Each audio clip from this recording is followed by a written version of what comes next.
No sex with men, no giving birth, no dating men, and no marriage with men. And the women who are adopting this are, shall we say, the blue hairs. You know, the narrative that's been spun is with Trump winning the election, somehow abortion is now illegal. Right. Women are losing rights. Right, or something like that, which is, as we've said, not true. The viewership numbers of MSNBC have tanked. They're down like over 50%. Yeah. It was a Trump victory, but it was also a, hey, you're woke crap saying that everyone's racist or sexist unless they do what you want. That's not going to fly. Hello, and welcome to the Pop Culture Contrarian with Thomas and Sterling. Hello. We're missing Andrew today. He's off on a top secret mission that we can't tell you anything about, or we would have to kill you. So we couldn't kill you, though. No, because we're talking to you through a camera or your headphones. It's just an expression. An expression is worth 1,000 words. Yeah. All right. Our topic today is cultural winds deliver wins. So we're seeing, of course, you know, the biggest thing in news is still this landslide election that Donald Trump won. Yeah. And we're seeing a lot of people lose their minds. I'm sorry. No. Why? Yeah, it was reminiscent of 2016. It is reminiscent of 2016. I think 2016 was more of a shock. This one's less of a shock and more panic, it seems like.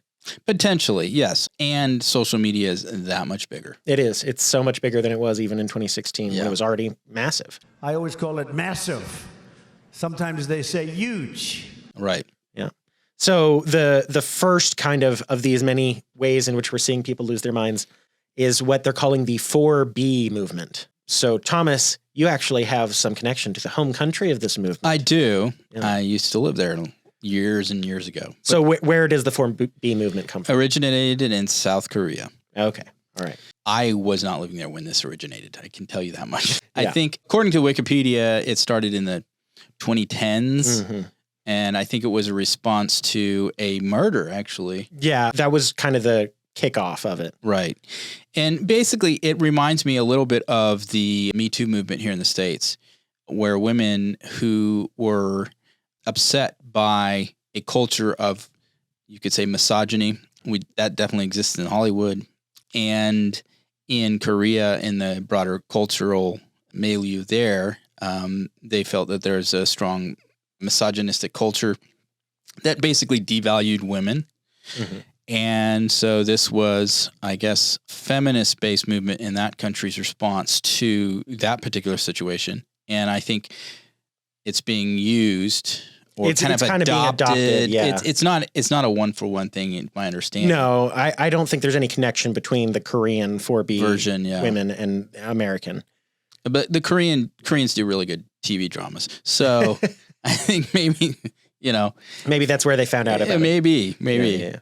So I'll just outline these 4Bs for the listening audience. So there's the 4Bs refers to the terms for these four tenets in Korean. I don't speak Korean. Thomas speaks a little, but I'm gonna read these off and you can tell me how bad I do. So no sex with men is one of the tenets, and in Korean that's biseksui. Another one is no giving birth, chulsan. Another one is no dating men, biyonye, and no marriage with men, bihon. So there you go. That's close enough. Close enough, he says. Apparently, I maybe should be pronouncing that more as a P sound. Well, it's in Korean, there's always the argument between, is it more of a B or a P sound? Mm-hmm. That's why you'll see names like Busan or Busan spelled either with a P or a B, and it's in between. Yeah. So the 5Bs or the four 5Bs, 4Bs, which isn't that, I guess, I'm thinking of the 4-H. I don't even know what 4-H is. It's a club, right? Yeah. Which is like a farming agricultural kind of group that horticulture or something in high school that, especially in rural communities in the States, are involved with. So this is a 4Bs. Yes. Totally different. Or if we were going to translate it to English, it might be the 4 no-nos. Yeah. So no sex with men, no giving birth, no dating men, and no marriage with men. And the women who are adopting this are, shall we say, the blue hairs. Yeah, in our culture, in the context of Trump winning, that's specifically it, right? Yeah, that's what kicked this off. Right. A response, kind of what wave feminism are we in right now? 87? Third wave, whatever wave they're calling, maybe it's fourth wave by now.Maybe this is an expression of fourth wave feminism. If another wave catches us down here, we will die. I have no idea. Anyway, I think it's tied to the rhetoric surrounding primarily from the Democrats and the left regarding the threat of a Trump presidency. Specifically with regards to, I would guess the main issue here is abortion. Right. Which, of course, Trump was not running on. It was not even on the table for the Trump campaign. For us conservatives, a national abortion ban, that's something we do want to fight for, and we will continue to fight for, but it's not something Trump's fighting for. And that's just the facts. Yeah. I think it was a get out the vote move by the Harris campaign because they looked at the 2022 election, the midterms that were supposed to be to the Republicans' advantage. There's all this talk about a red wave coming and everything. Right. But it came that summer was when the Supreme Court overturned Roe v. Wade in the Hobbs decision, sending the question of abortion rights to the individual states to make their own laws on. And so that was viewed at the time as a reason why the red wave never appeared, or very little of it appeared in that election cycle.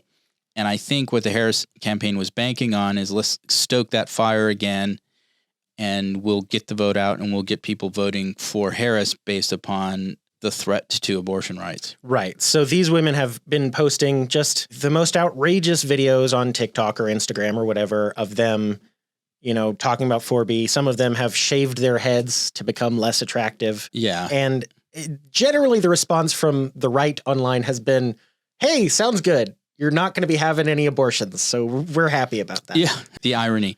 Yeah, if you're gonna swear off men, it's kind of almost like an anti-man movement. So it's kind of like, we're gonna stick it to you, man. Right. And that's why I think as conservatives, we're saying the idea of exerting self-control, specifically in not sleeping around, is a good thing. Yeah, we're all for women being choosy about who they date, because that's so we read the official Wikipedia description, but one of the terms I guess I've been seeing thrown around by these women is basically don't sleep with men unless they agree with you on the important things, which you weren't doing that already?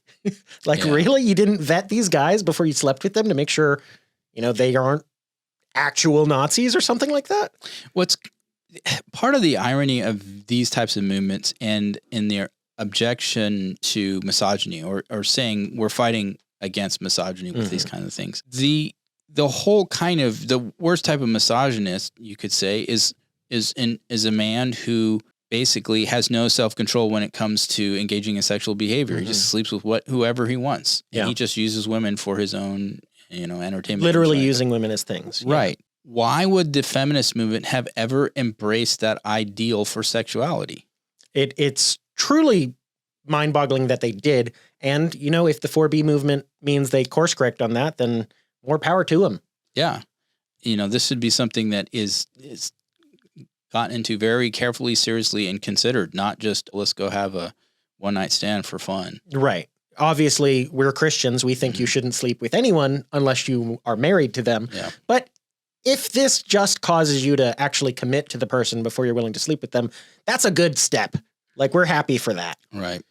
Now, the whole going back to the main issue that seems to be the driving force behind it, which is abortion, abortion rights.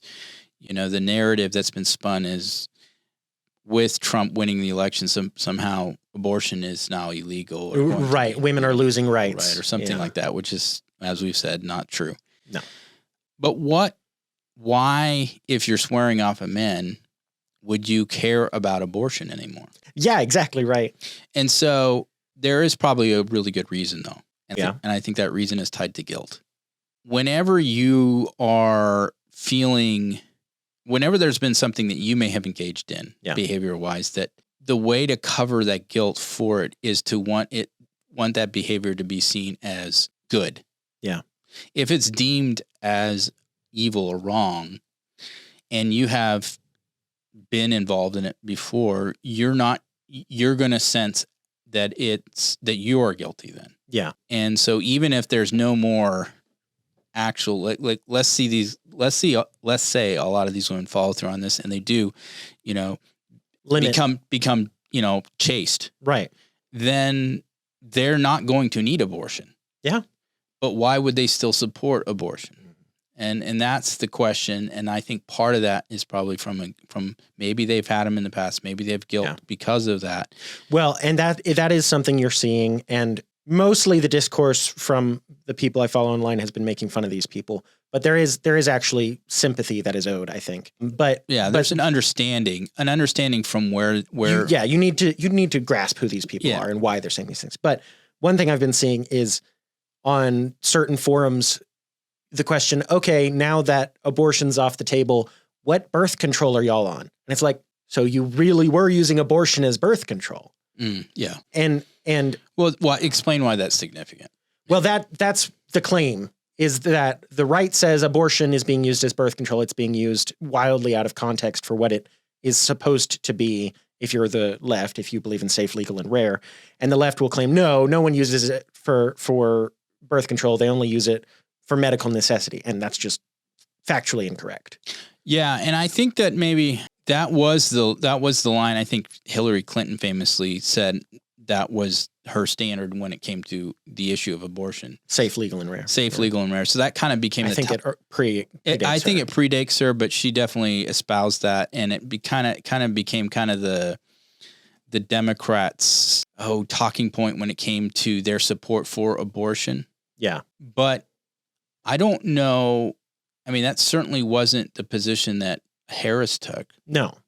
And I don't know that it's been the position the party has really taken over the last decade. If you look at the laws that they've passed, the left in America is basically more extreme on the issue of abortion and having no limits on abortion than essentially any other country on earth. They Right. don't seem to want any kind of restrictions, not even in the third trimester, not if the baby is able to live outside the womb, not for any reason, basically, unless the reason is the mother says she doesn't want it. That's the only reason the left can accept for not having an abortion. Yeah, they've become extremists on the issue, effectively. I think there's 5 other countries in the world that have this similar no limit to abortion, and the countries are including like China, North Korea, Russia, maybe. Basically, most of the countries on the list are not. They're not countries you want to be on the list with. No, yeah. And so I do think it's interesting that at least that talking point about, they were never using abortion as birth control. And they're admitting they are. No, they are. And that has been true really since it's been so used and legalized for a long time. It's a way of like, quote unquote, fixing a mistake. Right. So these girls, a lot of them unfortunately are girls more than women who've had these abortions, have been told this is a legal thing to do. There's nothing wrong with it. Mm-hmm. It's normalized. They do it. Maybe their conscience gets at them. And it's like, hey, that was wrong. You shouldn't have done that. And the left says, hey, your conscience is wrong. Don't listen to it. And the right says, hey, you murdered your child, and there has to be some room to let these people back in, because there's many reasons to let them back in, but no one's perfect. Everyone makes mistakes. Well, what do you mean by let them back in? So the right needs to have a space to let these women who've had abortions back into civil society, where we're not saying you're a horrible person. We're saying you did make a mistake. It was a tragedy, but life moves on and you can be forgiven. I don't know that the right hasn't long time been making that argument. I agree. The right has the correct position on this, but the understanding culturally is not there. That the right has that position. Well, I don't know. I think I think part of the reason maybe for that would be that the rhetoric from much of the left media has been that the conservatives hate women who have had abortions or something Right. like that, and all they do is judge them, and all they do when the truth is, all these crisis pregnancy centers and clinics and other things that exist to support women and pregnant women who are pregnant or who are maybe they've had an abortion and they're seeking counseling or something because they're struggling with that decision. They're all over the country. Right. They're supported by, and in fact, the sad thing is that certain politicians on the left have gone out of the way to try to smear these clinics and these pregnancy centers. Elizabeth Warren, famously. Yeah. So she's probably top on the list. Yeah. Work to spin a completely false narrative surrounding the purpose of these facilities. Yeah. So I think you're right. The conservative movement, the pro-life movement does have that room for forgiveness, that space to welcome these women in. But the left lies so strenuously about it that they don't, the message isn't getting there. It's not getting to these women in a lot of cases. Yeah. And that's fair, I think. And I'm going to just interject here real quick. That leads us kind of to the next point we want to get to. But first, I do want to remind you to like and subscribe to the Pop Culture Contrarian. You can find us as the Pop Culture Contrarian on Spotify, YouTube, wherever you find your podcast, iTunes. I don't have an Apple phone, so I don't know exactly which one you use. Make sure to hit the bell on YouTube so you know when a new video drops. Leave us a comment. Let us know what you think. And we're going to be talking about kind of what we think the path forward is here later on. So let us know what you think the path forward is for some of these issues. All right. So getting back to the topic. So the left does lie so strenuously about this stuff, about abortion and about how the people on the right feel about mothers of aborted babies. And it has led to terror in some cases. This and other lies from the left has led to terror on the part of a lot of these young women after Trump's win. Panic. Yeah. That might be, yeah. Yeah. They're seriously fearful, and you're hearing it repeated. And part of me wonders, do they really believe it? But like some of them do, I guess, is they've lost rights since he was elected. Yeah. And they'll use this. They'll say something like, "I'm fearful for the future for not only myself but for my daughter or my granddaughters," or something like this. Like somehow I'm so ashamed my daughter has less rights today than I did when I was her age. And it's like, well, he's not even president yet. So your rights haven't changed yet. And they're not going to either. No. And just on a side, that attitude represents a really significant misunderstanding of even the powers of the presidency. Mm-hmm. I mean, the president isn't king. No. We have a limited government. I mean, we'd like it to be a little bit more limited. Yeah. But we have a limited government whose powers are kept in check by the three different branches. I mean, the three supposedly co-equal branches. Yeah. And so whoever's elected president can't just change everything and just impose their will on everything. Now, they do have power, that's for sure. Trump will do things that they don't like.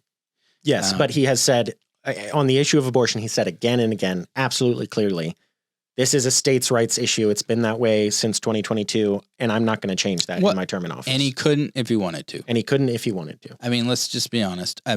Biden, who is very pro-abortion, tried to do things to impose abortion rights in the states that were voting against it, or the state governments that had created legislation against it. He's tried and tried and tried. He can't just say, no, you're not allowed to. Right. So just for clarity there. Yeah. But yeah, I do think that a lot of people have bought the narrative that with Trump coming into office, they're entering into the darkness, you could say, of an oppressive regime that's going to, basically bring about the Handmaid's Tale or something like, And you're seeing it from trans people online as well that, I'm just so worried that we're going into an administration that won't admit I'm a person. And it's like, well, no one's saying that at all, except the liars you're listening to in the corporate media.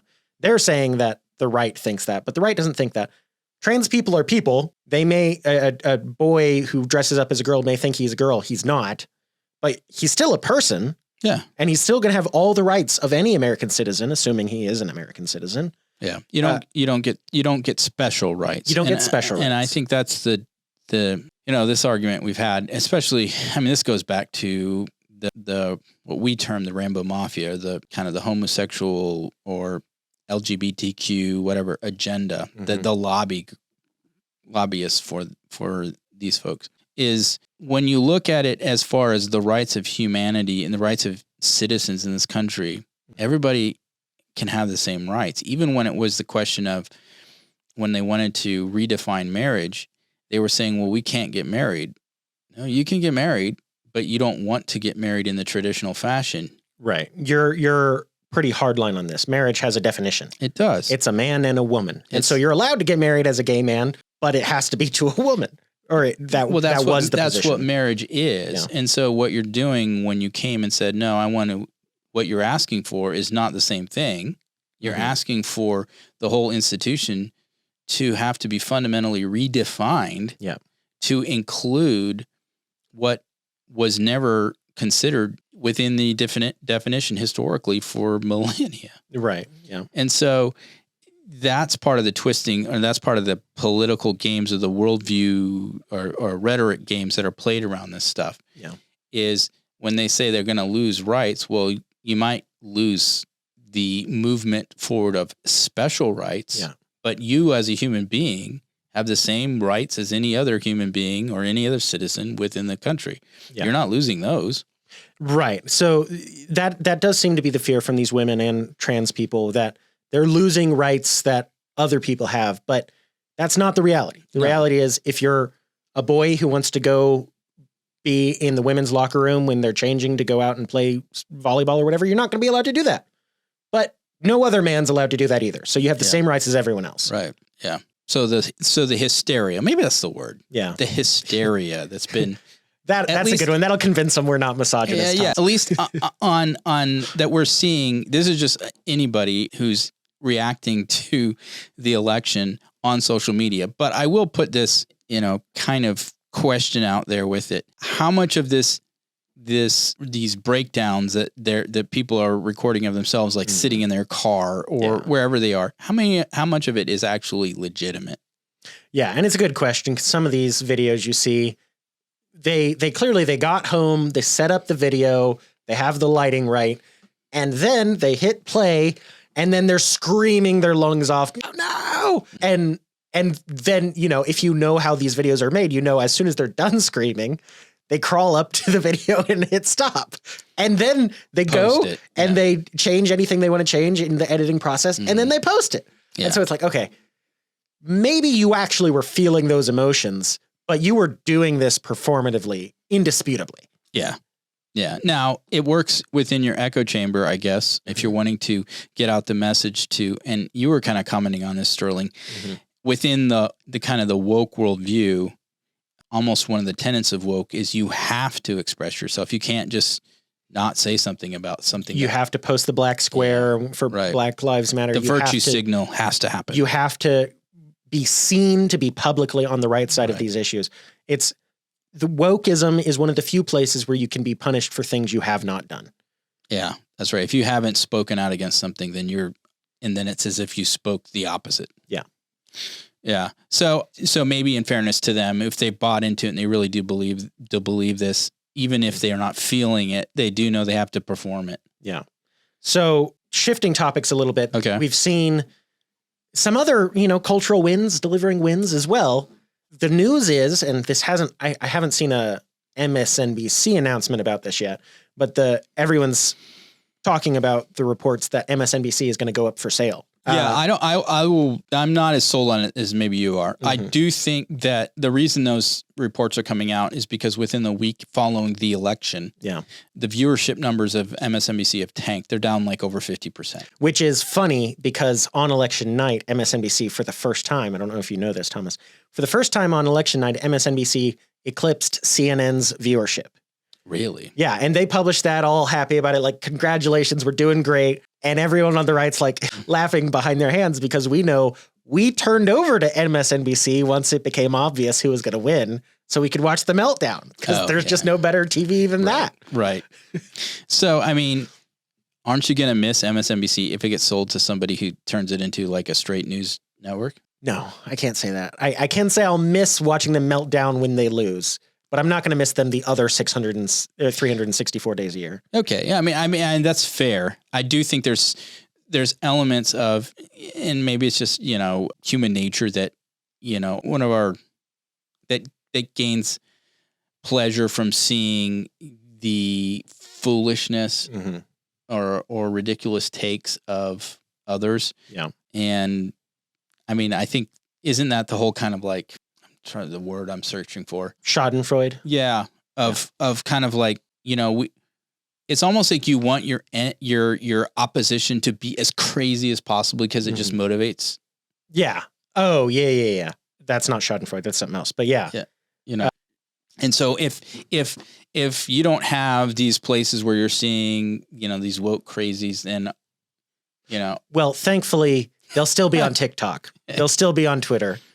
Some of them are leaving Twitter, but they'll come back. It's too big to truly abandon, I think. But, it's just nice. I told my parents the other day, ever since Election Day, it's been like Christmas every day. Although some of these announcements feel a little bit more like April Fools than Christmas. Yeah, it's going to be, we live in an imperfect world and no leader is perfect. And you need to be able to freely say that. I do think that there are kind of loons on the right that have the same kind of mentality of like, you have to be pure. You have this purism that's saying you better not ever say anything critical of Trump or his administration, or you are part of the problem. It's that kind of puritanical rigidity that doesn't that is the downfall to many things. You have and that's not free speech. No, free speech is, hey, I agree with you on 99% of stuff, but on this 1%, you're just wrong, man. Or I disagree with you on 99% of stuff, but on 1% we agree. Right. Yeah, it's the 1% that we agree on is we should all be able to say it. Yeah, that should be hopefully the thing. At least in the very least on that end, you should be able to say you're free to express your beliefs. Right. So that maybe leads us to kind of a way to close here. So these people we talked about, they're swearing off men. They are panicking, maybe kind of in hysterics about this and losing their rights and have been fed propaganda. And the fault lies with the propagandists, I think. And, these news networks are maybe shutting down, but we believe in their right to say the crazy thing, and we will defend their right to say the crazy thing. And that is going to be essential in any healing process here. Some of these people on the left have seen their ideas just completely flop nationally. And so maybe they're a little bit open to seeing the world a little differently, and free speech is going to be the thing that will allow them to learn the truth about what happened in this election. So I guess this is my question, kind of to close for the audience, for you. How do we reach out to these people who maybe are now, it's not quite the word I want, but I'll say vulnerable to our ideas for the first time, where they'd built up this wall to defend them against any right-wing crazy statements. And now they're like, well, maybe the right wing's right about something. 51% of the country voted for him. Yeah, I think there is an element of recognizing that anytime someone's belief system is shaken to the core, they are entering a sort of existential crisis. Yeah. Because everything they believed in now suddenly is proven to be not reliable. Yeah. And when you're in that state, there can be a sense of hopelessness, panic, a sense of just being disoriented. Yeah, disoriented, lost. Like, is anything true? Isn't right? And I think that there can be the mistake of just mockery and saying, "Well, you people are so dumb. Didn't you see this? And now you got what you deserved." And look at you. Which I think there's a place for that for about 5 minutes after you win, but then it's time to start being magnanimous. Well, I think so, and I think there's a recognition too of.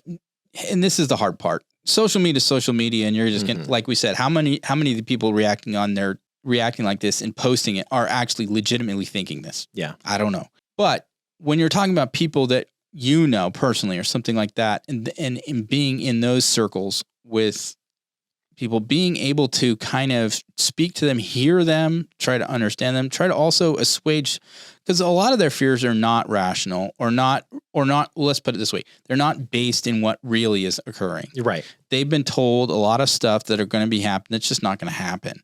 And so just assuaging that to some degree, saying, hey, it's not, just because Trump wins doesn't mean it doesn't mean the Nazis have taken over. Right. Let's start there. Yeah. That's ridiculous. I think one message that'll be good to get across from Trump voters to Harris voters is, I don't hate you. I didn't vote for Trump because I hate you. Yeah. That had actually almost nothing to do with why I voted the way I voted. I voted the way I voted because of X, Y, and Z, gas prices or whatever. I did not vote for Trump because I want him to go persecute trans people. I don't know anyone who did. Yeah, no, I think part of the tough thing too is, literally there's the campaign was saying the reason people would support Trump is because they're racist or they're sexist or any number of these, negative attributes that they're or motivations that they're attributing to people, which is what's so maddening about many conservatives say about the mainstream media in general is instead of just reporting the news and reporting what people say and think, they insist that no, they know better. They can look into people's hearts and their minds, and they know their true motives. Yeah. And so they're constantly referring to things like sexism and racism is what got Trump elected. No, that's not what got him elected. What got him elected was the positions that he stands for and the rule of law, specifically when it comes to issues like illegal immigration and border enforcement. Right. Those are things that aren't based on xenophobia or racism. It's just the only way you can have a country. It's called rule of law. We are a country that has laws. Our leaders are supposed to uphold those laws. Mm-hmm. And when the leaders fail to do so, and we're seeing the negative ramifications of it, people start screaming. Yeah. They start calling on their leaders, do something. So instead of attributing negative motives to people who object to lawlessness, just say, this is why they didn't like it. This is why they voted for him. And it wasn't because of all these nefarious negative things. Yeah. So that's one thing that could help is if the propagandists stop propagandizing. But do you see anything we can do to reach these people? Well, the first in pointing to that point, stop listening to them because they lied to you. Right. That's something they can do. No, but that's something that you can reinforce. Yeah. Why did you listen to them? What they were saying was wrong. And let's just look at Exhibit A. They were saying this election is definitely going to go this one way, and we know, and everything else like that. And then when it doesn't, the first thing, that's why I think half the people stopped watching MSNBC because they were like, well, y'all were wrong about everything. You lied to us. Yeah. So that is a good point. So maybe try to come up with a list of podcasts or shows where you can say, hey, this is what people on the right are actually saying. Just watch 15 minutes and see what they're actually saying. And, try to come up with some people in the center who are actually making sense, or even some people on the left who make sense. I've been saying it recently. I've been quite impressed with the Young Turks, Cenk Uygur and Anna Kasparian primarily, who are, they're still crazy leftists about something. Cenk is just completely wrong about Israel and Gaza, but on why the left lost this election, he's pretty much dead on. And so if you listen to this leftist explain, here's why we lost, you might learn something. And you might learn, oh, maybe I should be listening to different people than the ones I've been listening to. Yeah, and I think there's a challenge to just the worldview in general. And that's maybe the hardest thing. The way you look at the world and understand what is reality and what is fiction or what is false or what is justice and what is injustice, that's part of the wrestling match that we as a nation and a culture have been dealing with. Yeah. Part of this election is a repudiation that we have constantly talked about of this kind of woke worldview. Yeah. People are saying just because of what I look like doesn't make me evil. It's such a breath of fresh air. I just took a deep breath. It's just so incredible. I couldn't believe we were going to see this kind of national repudiation. And that is what it is. Yeah. It was a Trump victory, but it was also hey, you're woke crap saying that everyone's racist or sexist unless they do what you want. That's not going to fly. Yeah. And the nation of America seems to have made that message pretty clear. And so if you're a leftist, or if you know a leftist, I would say that's that's one of the things they need to understand is that has been rejected.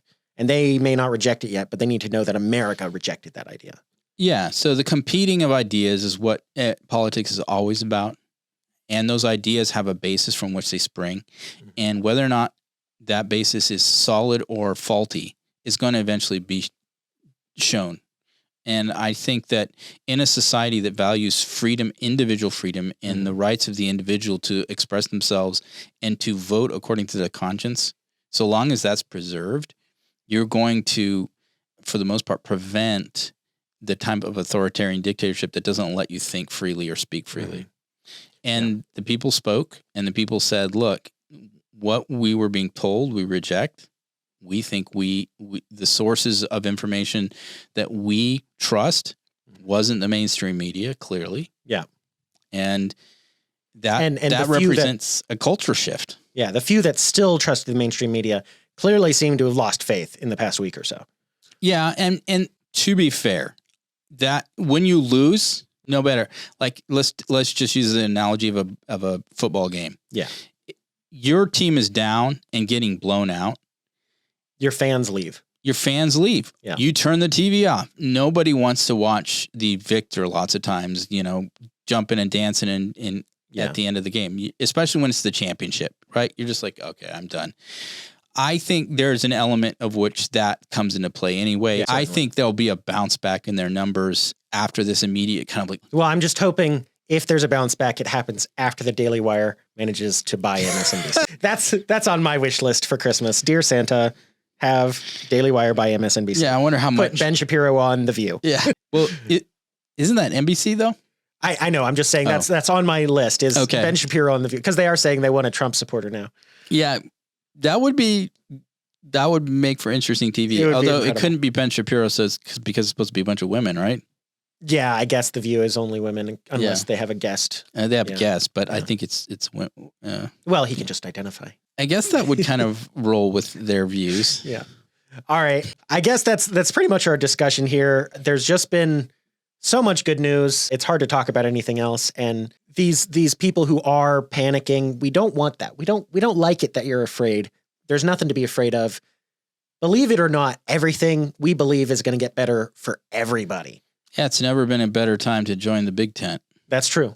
That's true. Come on over. The water's fine. Yeah, we'd love to have you. It's America is about you exploring and going as far as your God-given talents will take you. Yep. And the freedom to do that.